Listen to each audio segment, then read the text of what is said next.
تایبەت لە ستۆدیۆی ژن تیڤی بە یارمەتی هاوکارانم دێنەوە لاتەن. ئازیزان و خۆشەویستان، وەک دەزانین کە لە 18 مانگی یەکدا هەیئەتێک لە لایەن دەوڵەتی تورکیاوە بە سەرۆکایەتی خولوسی ئاکار وەزیری بەرگری تورکیا هاتە بەغدا و هاوکات لەگەڵ بەرپرسانی بەغدا و هەروەها هەرێمی کوردستاندا چاوپێکەوتنی کرد. زۆرێک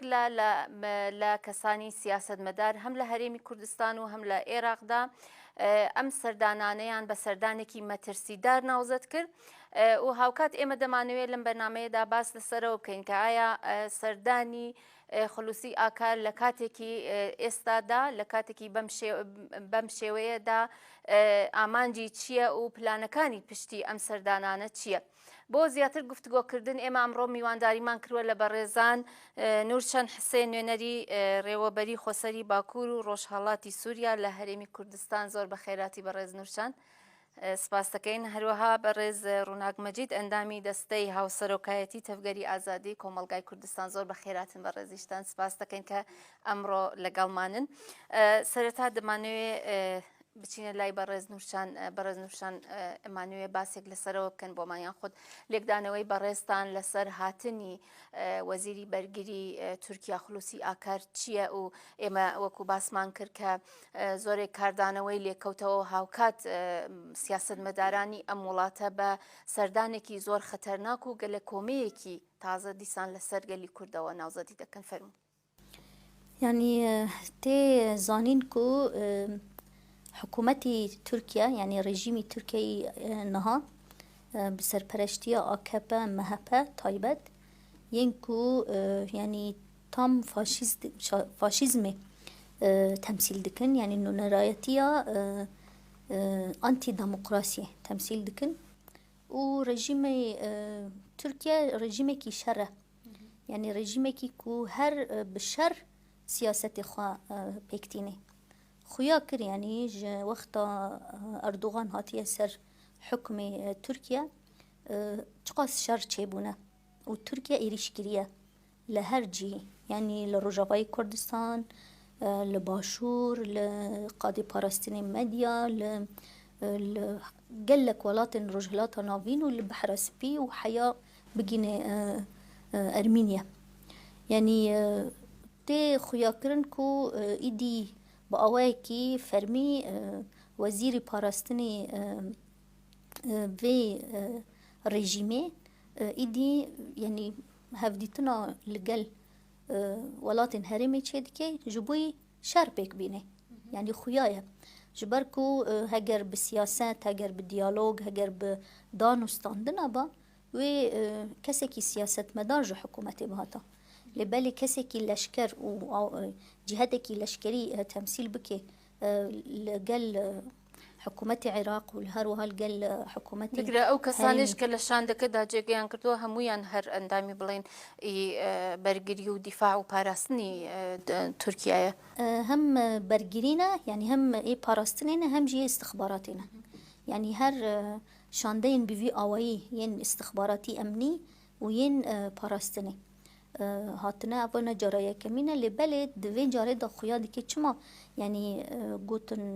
gelek siyasetmedar, gelek şopîner vê serdanê rastî jî serdanekî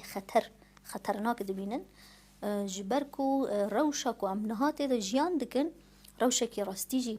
zor xeter e. Yani plangêriyên mezin li ser Kurdistanê bi giştî hene, li ser Rojavayê Kurdistanê, li ser Başûrê Kurdistanê, taybet li ser Şengalê gelek plangêrî hene û xuya dikin ev serdanê ku hatiye çêkirin belkî mirov ji encamê wê serdanê dizane ku çi hat nîqaşkirin, belkî rast û xwe li ser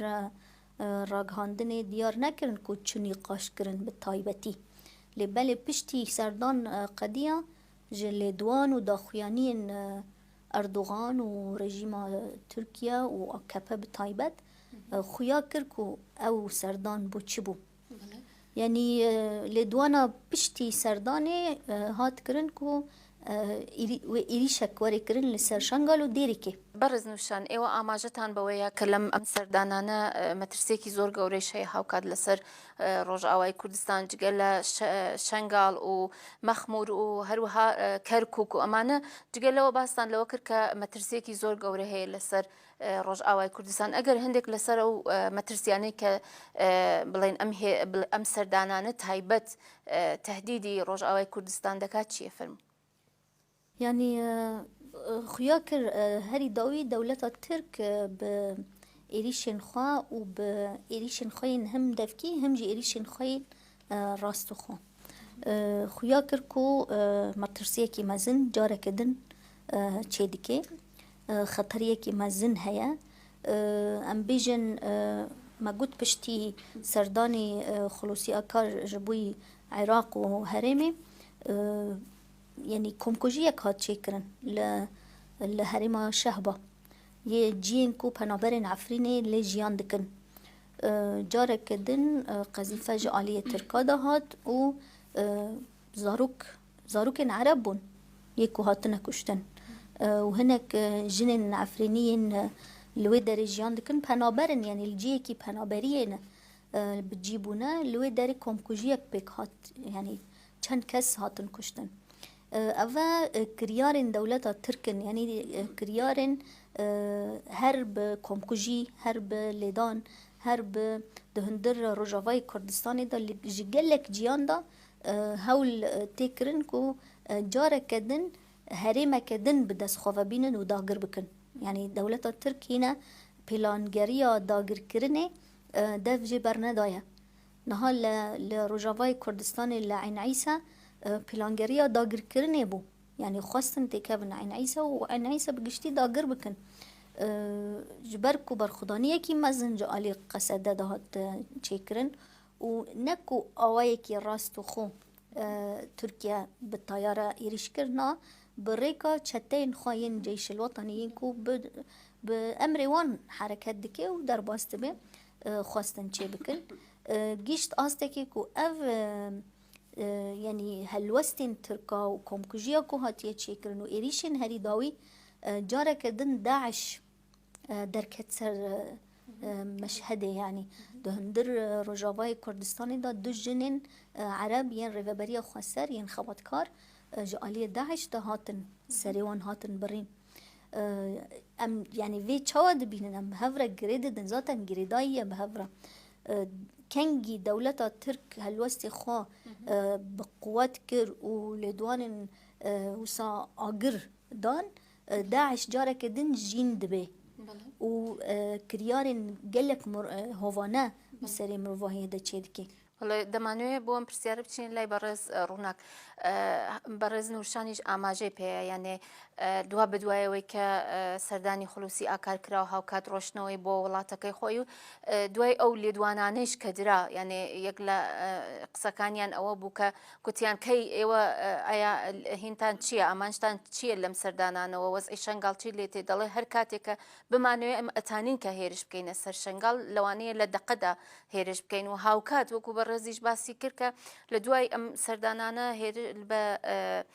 هێرش کرا هەم لەسەر ڕۆژئاوای کوردستان هەم لەسەر باشووری کوردستان هاوکات لە ناو خودی بەغداشە یعنی لەلایەن بڵێن چەتەکانی داعشەوە هێرش کرا. زۆرێک لە کەسان باس لەسەرەوە کەسی سیاسەتمەدار هەیە باس لەسەرەوە کاکە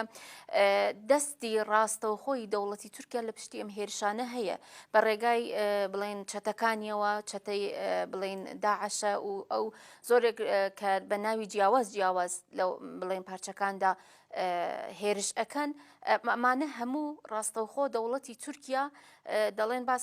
هێنە بۆ کاتێک بەکاریان دێنێ کە داخوازی لە وڵاتێکا پێک نەیە ئەم چەتانە ئەخاتە حرەکەت و مەترسی لەسەر خەڵک دروست بکەن. بەڕێستان لێکدانەوەتان چییە لەسەر ئەم مەوزوعە؟ ئەو هاوکە ینی هاوڕێمان باسی ئەوەی کرد کە مەسەرەن کە کاتێک لێدوانێک بدات ئەردۆغان ئەو کاتە سێرەکی هێرشێکی گەورە دروستە بێ. ئێمە ئەزانین مەسەرەن ڕاستەوخۆ دەوڵەتی تورکیا لە کاتی شەڕی کۆبانیشە ینی ئێمە ئەزانین کە یەکێک بوو لە هاوکارەکانی داعش بوو چونکە ئەو خۆی یەکێکە لە دروستکەرەکانی داعش چونکە ئێمە ئەزانین ئەوان ئەخوانیەکانن ئەخوانی سیاسین ینی ئەوانە کە دروستکردنی چەتەکانی داعش بوو بە تایبەتی ئەردۆغان و خۆشی ئەوەک و خەلیفەیەکی ئەو چەتانە بناسیێنی یاخود خەلیفەی با بڵین ئەو ئەخوانیەکان لە هەموو جیهانە بناسیێنێ ئەمە یەکێکە لەوە کارەکان چونکە ئەمە زانین لە کاتی شەڕی کۆبانیشە هەر ئەوت کۆبانی کەوت چونکە هاوکاری یەکەمی چتەکانی داعش ئەردۆغان خۆی بووە تەنانەت لە عێراقیشە بە هەمان شێوە ئەمە ئەو کاتەش ئەزانی کە ئەو کۆمەڵە دیبلۆماتەکانی کە لە مووسڵا دەستگیر کران ئەو کاتێ مەزانین بە شێوەیەکی زۆر ئاسان کە خەڵکیان سەرە بڕی بەڵام ئەوان بە شێوەیەکی زۆر ئاسان بە تیارەش گەڕانەوە بۆ با بڵێن بۆ تورکیا بە تایبەتی کە هاوکاری یەکەمیشان با بڵێن لە هەرێمی کوردستان پارتی دیموکراتی کوردستانش هاوکاریان بوو لەو ڕۆوە ئێمە ئەوەی ئەزانین کە بڵێن ئەو سەردانەی خولوسی ئاکار بۆ عێراق چەند ئامانجێکی لە پشتەوەیە تاوان خۆیان نایشاردنەوە بە تایبەتی باڵێن نوشەنخانیش باسی کرد کە دوای ئەوەی گەڕانەوە ئەوان لێدوانەکانیاندا ئەلبەتە دیارە مەسەرەن نەیانتوانێت شتێکی ڕاستە و خۆ بەدەست بێنن بە تایبەتی لە شەنگال چونکە داوایان کردو دوو بنکەی سەربازی لە ڕۆژئاوای مووسڵەوە دروست بکەن ئەویان بەدەست نێنە تەنانەت ئەڵێ لە شەوێکە ئێمە ئەدەین بەسەر شەنگالە یەکێتر لە ئامانجەکانی تران ئەوش کردنەوەی ئەو خاڵە سونوریەکە کە بەسەر هەرێما تێ ناپەڕ ینی ئیبراهیم خەلیلیە بەڵکو لە هەر سێ گۆشەکەی عێراق و سووریا و با بڵێن عێراق و سووریا و تورکیایە کە ئەو سێ گۆشەیەوە ئەکات هەم دەسەڵاتی عسکەری بگرێت چکە خەتێکی ڕاستە و خۆیە هەر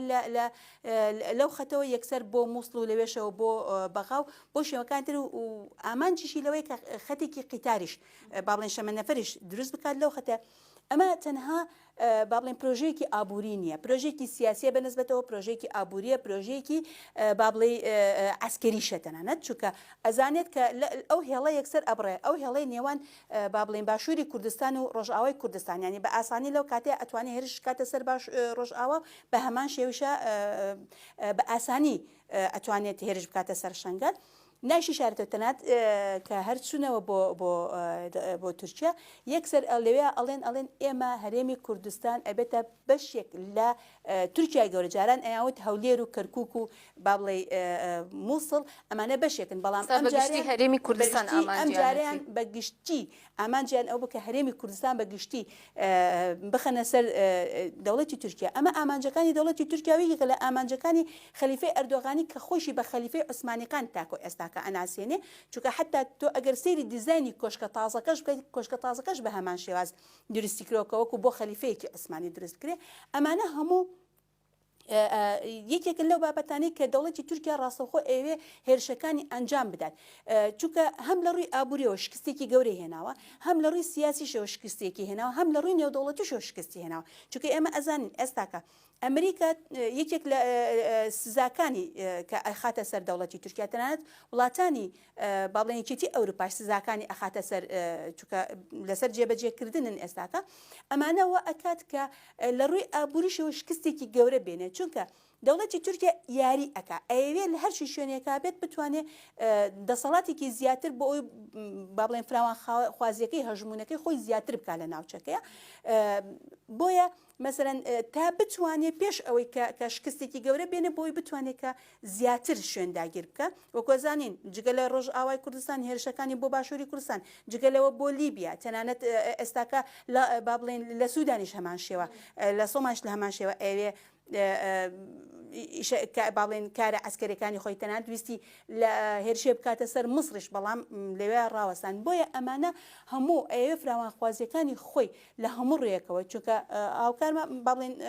نوشانخان باسی کرد ڕاستە ئەو کەسێکی نادیموکراتە دژە دیموکراتە کەسێکی ئەسکەرین با بڵێن یاخود دەوڵەتێکی ئەسکەرین ئێمە وەکو خەڵکی تورک ناڵێن وەکو کۆمەلگای تورکی ناڵێن بەڵکو ئێمە وەکو باسی دەوڵەتی تورکیا ئەەکەین دەسەڵاتی تورکیا کە دەسەڵاتێکی ئەسکەریە و زیاتر فراوان خوازە ئەوێ با بڵێن داگیرکاریەکانی زیاتر فراوان کاتەوە ئێمە وەکۆزانین تەنانەت لە با بڵێن بۆ لە نزیک کەناراوەکانی لە نێوان کەناراوەکانی یۆناان و با بڵێ تورکیاش ئەوێ غازی خۆی دەرکات زوو ینی ئەوە هەڕەشانە ئەەکە بۆیە مەسەرەن ئەوەی کە ئەوێتی ئێستاکە ئەو فراوانخوازیە کە زانێ کاتێک کە فشار ئەکەوێتە سەری یەکسەر بە ڕێگەی پەنابەران تهدیدی وڵاتانی ئەوروپاەکە بەڵام ئەوە نەما ینی ئێستاکە ئەوە لە کۆتایە چونکە داوا کرا کە S400 تەنانەت لە رووسیا وەرنەگرێت یاخود بە تاقی نەکاتەوە بەڵام ئەو ئەوێ یاریەکانی خۆی بەردەوام بکە بۆ ئەوەی زیاتر فراوانخوازی بکە بە تایبەتی دژ بە گەلی کورد یعنی ئەمە هیچ کاتێک ئینسان لە مرۆڤ لە بیری نەکات دژ بە گەلی کورد هەموو ڕێکارێک ئەگرێتە بەر بۆ ئەوەی قڕکردنێکی کوردان بە تایبەتی ئێستاکە لەکوێ لە شنگال چونکە ئێستا لە هەرێمی کوردستانە ئەوەی کە خۆبەڕێوەبەریەک هەیە ئەوەی کە توانی ناسنامەی خۆی لەسەر پێی خۆی بوەستێ ئەویش کە شنگالە و شنگالیەکانن ئێستا خۆبەڕێوەبەریەکە وەکو ئەزانن ماوەیەک پێش ئێستاکە کە با بڵێن دیسان پەیوەندیەکی لەگەڵ عێراقا کرد بۆ ئەوەی با بڵێن بە ناوێ کە گوایە پەکەکە لە شنگالە هەیە شنگال حکوومەتی عێراق لەوێ با بڵێن باڵادەست بە یاخود حکوومەتی عێراق و جێشی عێراق بگەڕێتەوە بۆ ئەوێ ڕاستە لە ڕێگەی پارتیەوە بەڵام ڕاستەخۆ کە دیزاینەری ئەو پلانگیێڕێ دەوڵەتی تورکیایە و تورکیا سەرپەرشتی ئەکرد بۆیە مەسەرەن ئەزانێ ئەوە کە نەجاحەتی نێنە یعنی نەیتوانی شتێکی تەواوەتی بگرێتە دەست بۆیە ئێستاکە ئەوێ ڕاستەخۆ بەشەڕ ئەوێ ئەم جاریان ڕاستەخۆ خۆی هێرشەکانی بەردەوام بکات هەرچەنە بەداخەوە ینی ئەڵێم حکوومەتی عێراقیش لەو ئاستەیان نییە کە توانی بێتی تا ئێستاکە با بڵێن هێرشە هەوایەکانی چونکە تا ئێستاکە چەند جارێک هێرشی هەوایی کردوێتە سەر شنگال چەند شەڕوانێک شەهید بوونا کە هەمویان شنگالین هەمویان خەڵکی باشووری کوردستان و خەڵکی عێراقن بەڵام بەداخەوە وەکو ئەمە ئەزانین با بڵێن زۆر جار پلانگێڕەکان زۆر بەڕێز نورچەند ئەمەوێ هەر لەسەر مەوزوعی شنگال لەسەر ئەو بڵێن ئەو هاوپەیمانی کە لە ناوبەری بەغدا و هاوکار لەگەڵ هەولێرە کرا لەسەر شنگال و ئەو خۆڕێوەبەریە کە لەوێدایە خونساکردنی ئەم خۆڕێوەبەریە لەوێدا ئێمە دەزانین یانێ کاتێک کە دەوڵەتی تورکیا تێ بۆ بەغدا و هەرێمی کوردستان لەسەر لەگەڵ ئاستی باڵادا لەگەڵ بەرپرسە باڵەکاندا دادەنیشێت و چاوپێکەوتن دەکا و هیچ لایەنێکی جیاواز نابینێ هاوکات ئێمە ئەزانین کە خەڵکی شنگاڵیش بۆ ئەوەی کە بتوانن ئەم مەترسیانە لە سەر شنگاڵ و گەلی شنگاڵ بڕەوێنەوە سەردانی بڵێن لایەنە جیاوازەکانەکەن سەردانی پەرلەمانتارانەکەن سەردانی نوێنەرەکانی حزبی جیاواز لە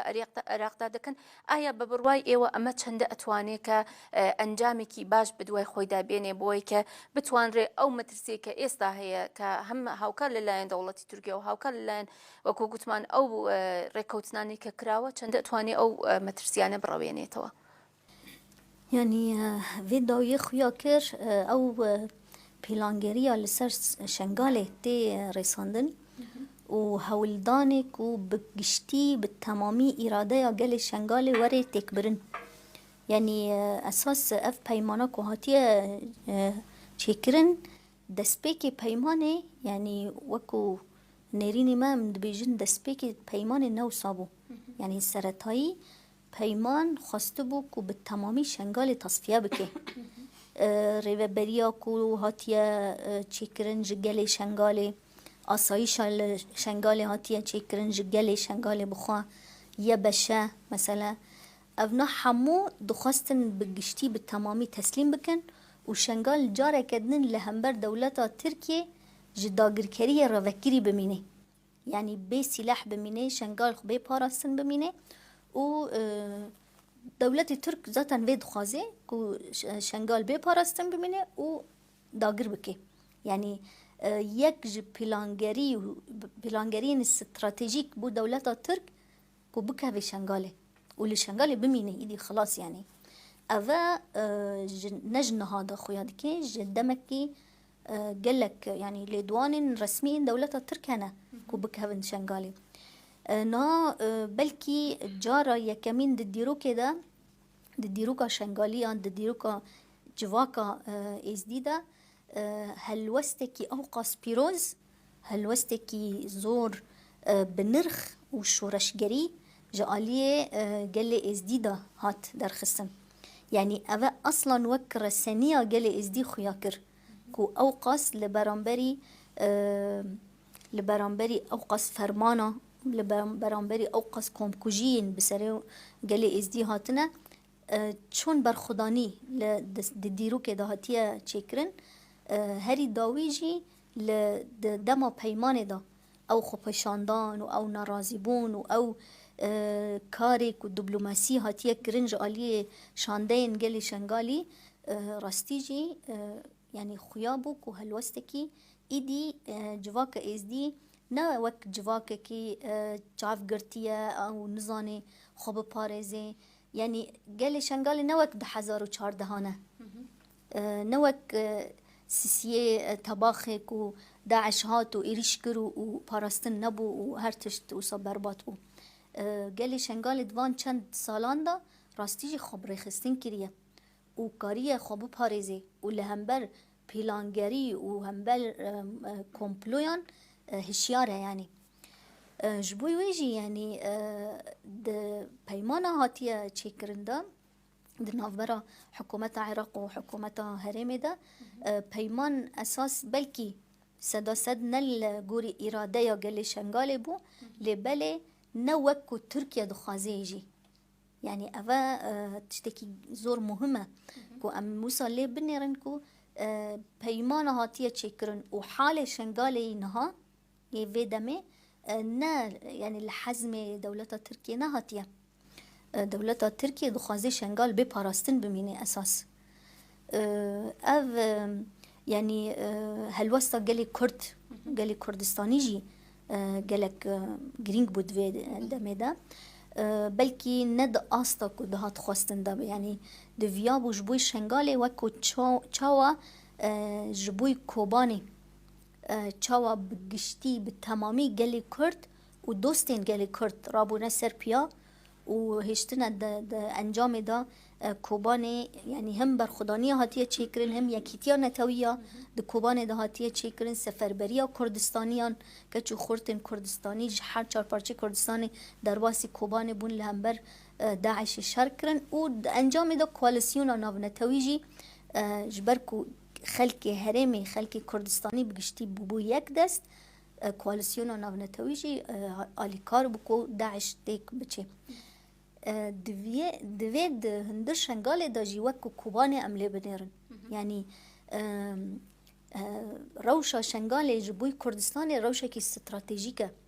rewşekî ne ku herêmek e û ji ihtimala ji dest me biçe yan jî bimîne yan jî wisa rewşa şengalê şengal girêdana başûrê Kurdistanê bi Rojavayê Kurdistanê re ye şengal bixwe yani him di milê mêjûyî de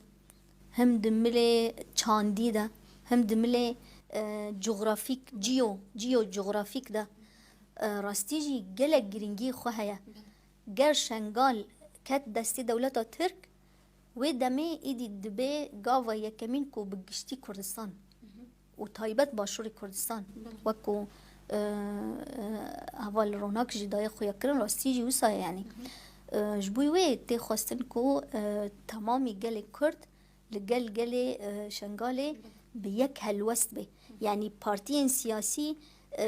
mafê wan tune ye ku li gel li ser gelê şengalê siyasetê bikin. Yani bi watayê tê wekû berez ronakî ji amajeyê peya pêştir ke dewletî Tirkiye deyhêvê kutiye tewavî herêmî Kurdistan bixate ser xakî welatekê xwe bi watayê tê eger bêtu li şengal da bilên hemû Kurd bi yekewa hawdeng nehêlin ew pîlan û projanê ke heye li wê cêgîr bibe bêguman li herêmî Kurdistanê jî ew şêwazê natwandire ke bew daxwaziyanê ki dewletî Tirkiye deyhêvê natwandire becêbêne berêz ronak dimêwê bas li ser ew bikin ke cigel li dagîrkarî dewletî Tirkiye cigel li dagîrkariyê ku ke deyhêvê bîkat çende amancî ew ye ke parçegerayî û hawkat توانەوەی نەتەوەیی لەسەر کوردان دروست بکات. بێجگە لە مەسلەی با بڵێن توانەوە ئەو مەبەستی بەڕاستی قڕکردنی گەلی کوردە و بە تایبەتی گەلی شەنگال ئێستاکە مەسەرەن نوشەنخان باسی کرد باسی ئەوواکە کە مەسەرەن ئێستا شەنگال لە ڕووی ڕێخستنیەوە لە ڕووی هەڵوەستەکانیەوە زۆر جیاوازە هی 2004 پێش 2014 نییە گەلێکن ئێستا وشیار بوونەتەوە گەلێکن ئەزانن کە ئەم فەرمانانەی بەسەریان دێ بە هۆکارەکەی ئەوەیە کە فکرێکی با بڵێن ئایدۆلۆژیایەک نەبووکەوە بتوانێت هەم خۆیان بپارێزن هەم بتوان بە پێچەوەنەوە هەر پشتیان بە خەڵکی تربەستەوە پشتیان بە کەسانی تربەستەوە بۆی پارێزگاریان لێ بکەنەوە ئەوەی کە بینیمان مەسەرەن لە 2014 12000 پێشمەرگە لە شنگالە و هەمویان ڕائەکەن بە حوت با بڵێن گەریلاوە لەوێ کە ئەتوانین لەگەڵ کۆمەڵێک خۆبەخشە چکە هەندێک پێشمەرگەی یەکێتی نیشتیمانی و هەندێک پێشمەرگەی حزبی شوعیش لەوێ ئەبێت لەگەڵ هەندێک خۆبەخشی ئێزدیەکان خۆشیان لەوانەیە کە بەشداری ئەکەن توانیویانە کە با بڵێ شنگالەکان بپارێزن ئەوانی کە ڕزگاریان بوو لە چیای شنگال مەسەلەن ئێستا ئایدۆلۆژیایەک هەیە فکرێک هەیە کۆیان ئەکاتەوەیان یەکردۆ ڕێخستن بوونە ترسیان لەوە نەماوە ئێستاکە ئەگەر هێرشێک بکرێتە سەریان کۆمەڵکوژ بکرێن بەڵکو ئەتوان خۆیان پارێزن دەوڵەتی تورکیا نایەوێ ئەو فکرە بمێنێتەوە ناوێ ئەو یەک ریزیە بمێنێتەوە ناوێ ئەو یەک هەڵوێستی بمێنێتەوە بە پێچەوانە هۆکە دائما هەوڵی پارچەگەرێدا ئێستا چۆنە ناو حکوومەتی هەرێمی کوردستانە با ئێمە بینە سەر ئەوە حکوومەتی ئێستا پارتی دیموکراتی کوردستان بە ناوی حکوومەتی هەرێمی کوردستانەوە قساکە لە هەموو هاوپەیمانەکان بەڵام کە سەردانێک ئەکرێ بۆ لەگەڵ دەوڵەتی تورکیا تەنانەت ئێستاکە ئەگەر بێت و ئاخر پەیامی وەزیری پێشمەرگەی حکوومەتی هەرێمی کوردستان تەنها لە پێشوازیەکەیە لەگەڵ با بڵێ پێشوازیکردنە کە ئەچێت لەگەڵیان نادانشە و تەنها بۆ وێنەگرتن پاش ئەوە ینی ئەمە بە قسەی خۆی باسی ئەەکە پاشان لە کۆبوونەوەکە دەرەچێت تەنها کێت لەگەڵی دانشە مەسرور بەرزانی کەواتە تەنها پارتی دیموکراتی کوردستانە بەڵام بە ناوی حکوومەتی هەرێمی کوردستانەوە لێرە هەم لە ناوی حکوومەتی هەرێمی کوردستانەوە پارچەگەری دروست کردووە هەم دیسان لە ناوی با بڵێن لە ناو باشووری کوردستانە بەگشتی چونکە سیخوڕەکانی خۆیدا ئەمەزرێنێ بە هەموو شێوازێک چی لە ڕووگای ئابووری بەچی لە ڕووی با بڵێن کللتوریەوە بێتی لە ڕێگای ڕاگەیاندنەوە بێتی لە هەموو ڕوویەکەوە هەوڵەدا با بڵێن باشووری کوردستان بەگشتی و عێراق و ناوچەکەش بەگشتی ئەسمیلاسیۆنێک ڕوو بدا توانەوەیەک ڕوو بدا توانەوەیکی هزری فکری ینی مێگەلێک دروست بکە هەندێک جار بەدەستی ئەهێنێت چونکە ئێمە ئەزانین لە ڕێگای ڕاگەیاندنەکان و لە ڕێگای فیلمەکانیەوە لە هەموو ڕوویەکەوە ئەوێ با بڵێن ئەو توانەوە دروست بێ بۆی گەلی کورد جارێکی تر لەسەر پێی خۆی نەوەستێ ئەمە کێشەکەیە بەداخەوە ئەڵێم حکوومەتی هەرێم ئێستاکە پارتی دیموکراتی کوردستان بە ناوی حکوومەتی هەرێمەوە قساکە ئەبێ حزبەکانی تر زۆر ئاگادار بن لەوانەیە باشە لێرەدا خۆ دیارە مثلا تەنێ لە ناو حکوومەتدا ئێستا بڵێن وەکو حکوومەتی هەرێمی کوردستان تەنیا یەک بڵێن پارتی دیموکرات نییە یەکێتیش هەیە و پارتیش هەیە و چەندین گۆڕان هەیە حزبەکانی تر ئەوان بۆچی ناتوانن هەڵوێستێکی بڵێن ڕوونیان هەبێ بەڕاستی شەفافی کێشەکە لە چیایە کێشەکە لە چیایە مەسەرەن تەنانەت حزبەکانیشی پارچە کردووە یعنی نەک تەنها با بڵێن لە ناو گەلی باشووری کوردستانە بۆ نمونە لە ناو حزبەکان یەک بە یەک ئەوانش پارچەکراون هەر بە ڕێگای دەوڵەتی تورکیاوە یعنی کێشەکەی لەمەیە تورکیا کە کاتێک بابەتێک ئەگرێتە دەست هەوڵەدا زیاترین کەس بۆ لای خۆی ڕابکێشێ بۆ نمونە لە ناو یەکێتی نیشتیمانی کوردستانە بۆ نمونە ناو گۆڕانە ناو حزبێکی ترە لە حزبەکانە پارچەگیری دروست کردووە ئەم پارچەیە کە دروستی کردووە سەیرەکەی پارچێک لەبەر ئەوەی کە بتوانێت کۆمەڵێک دەستکەوتی دەستکەوێت لە ناو حکوومەتی هەرێمی کوردستانە لەگەڵ با بڵێن حکوومەتی هەرێم لەگەڵ پارتی دیموکراتی کوردستان ڕێکەکەون لەگەڵ دەوڵەتی تورکیا بەڵام سەیرەکەی پارچەکەی تر چونکە ئەمە بینی لە ناو حزبەکانیشە هەندێکیان هەندێک تەنات مەکتەبی سیاسیە لە سەرکردایەتی حزبەکانە هەڵوێستیان جیاوازترە لە هەندێکی تر کێشەکە لەمەیە دەوڵەتی تورکیا چوەتە ناو جەرگەی حزبەکان بێجگە لە با بڵێن کۆمەلگای کوردی پارچەگەریەک دروست بکە ئەمە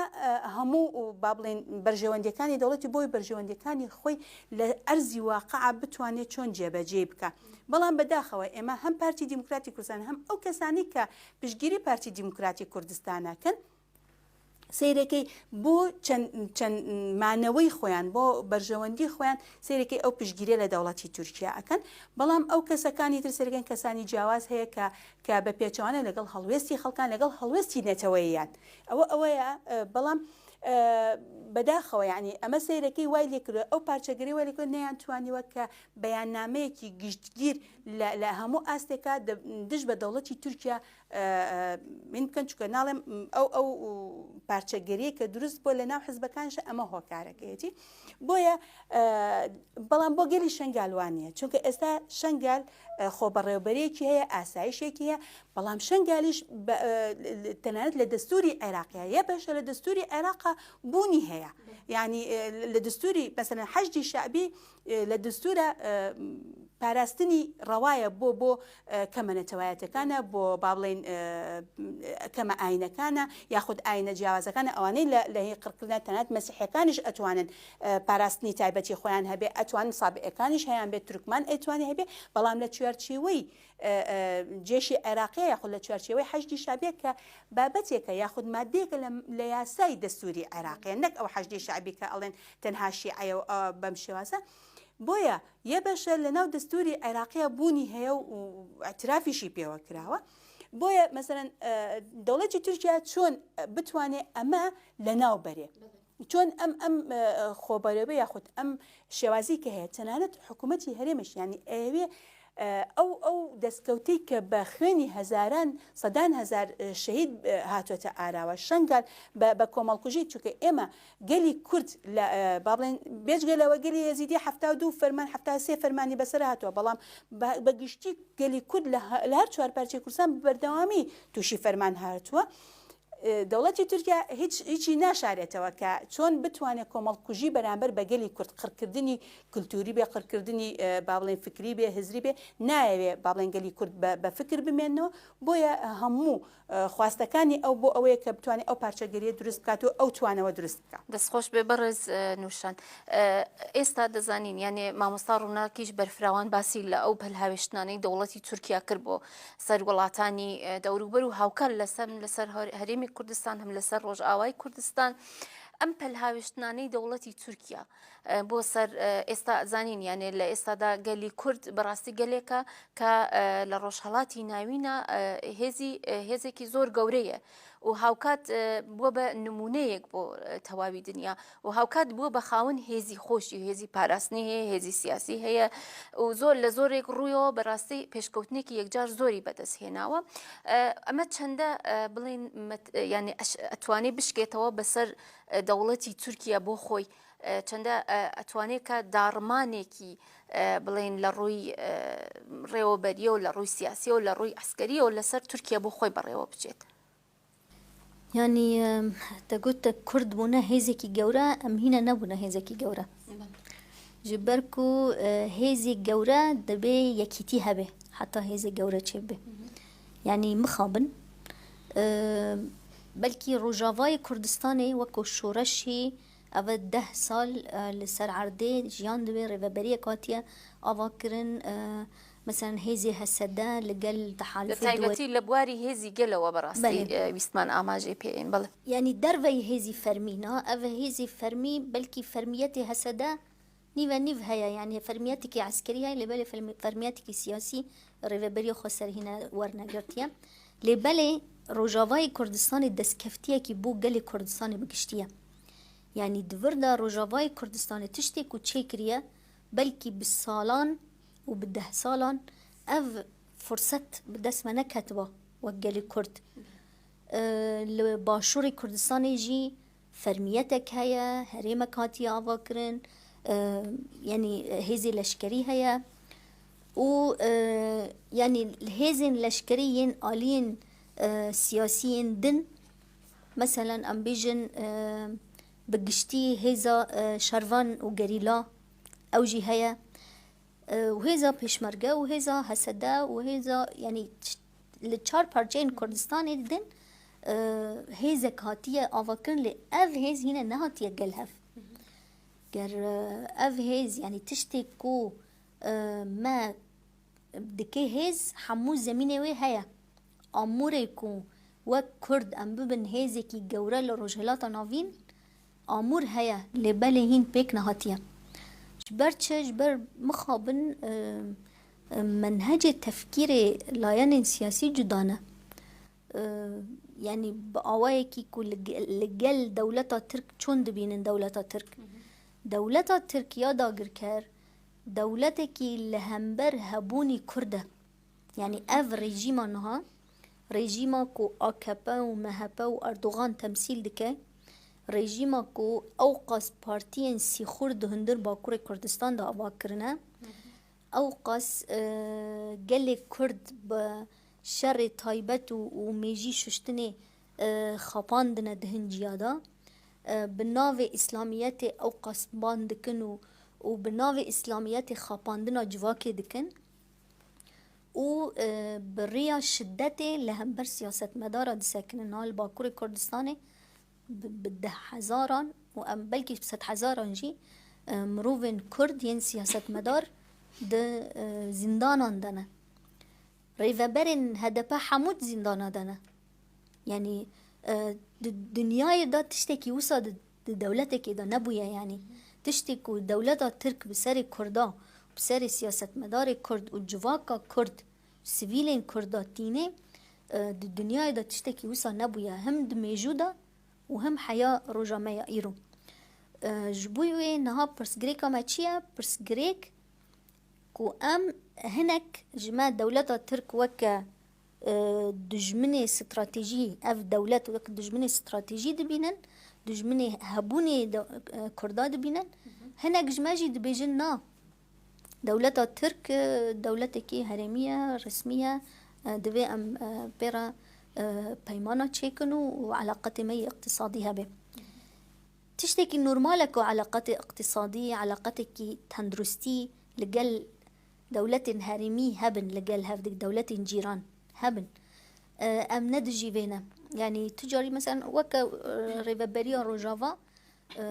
ام دخازن كو حمو دولة جيران ببن دوست وبهفرة تكلين هم تجاري هم چاندي هم يعني تكليكي باش واره چكرن والسر وي آسته خباتي ما حمو هاتيا چكر مثلا ريفابريا خسر بو چي آلية دولة ترك وناي قبول كرن ريفابريا خسر لقال سوريا نا انفصالية نا برسگريكي يعني تاني خود باريزي وتاني دخوازي سوريا كديمقراطيك واره آوا كرن نها مثلا برسكي سوريا كديمقراطيك للجيران تركيا وري آوا كرن تشتكي خرابة آن تشتكي باشا دولة ترك في خراب دبينه